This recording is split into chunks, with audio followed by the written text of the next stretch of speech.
Yo, what are you doing? Yeah, it's not what it looks like. It's not what it looks like. But hey, while I have you here, nobody really does know how to use a foam roller right. Let me show you. Most people are just hanging out at their Globo gyms, using a foam roller on their back, doing this. You have no idea really what they're doing. Somebody just told them how to do it. They saw a YouTube video like this, rolling around like this. Truth is, there's so many different ways to actually use a foam roller.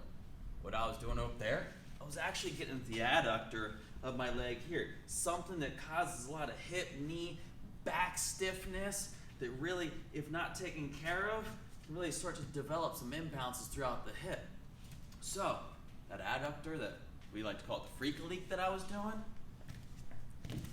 put the foam roller up here and we're actually just manipulating the tissue and the musculature from the knee up to the hip.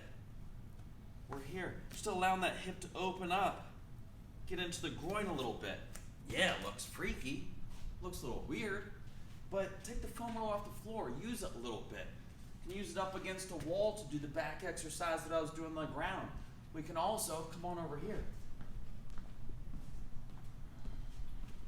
put it up on the wall and get into the lat a little bit more, like so. Here we can really bend the body. Instead of being on the ground and kind of moving all around like a fat sea lion or seal, we can use it up against a wall here and start to really push into it and move, and then start to actually give that little bit of a fascial release or that massage to our body. We can go here with it and start to really move the joint around and move the musculature around, so we can really get into the deep areas that might have a little bit of pain or stiffness. Another thing, people don't use the entire foam roller. Everyone just uses from here to here. Don't neglect the corners. Simple glute stretch or fascial release here, sit right on the corner. If you don't have access to a lacrosse ball, you can just cross the leg here and go back and forth. That corner, no pun intended, but gives you the extra edge. You can also do it for the pec.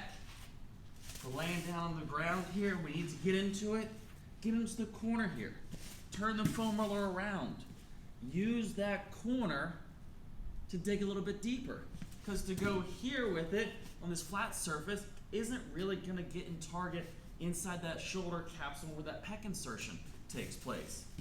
Simply moving that around here and getting into it allows us to move the hand a little bit more.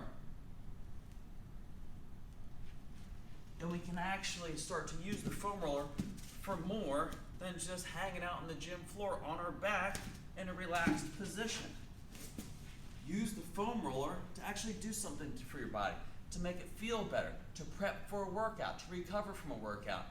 Yeah, it might look a little weird, but hey, at least you're doing something right for your body. Give it a try.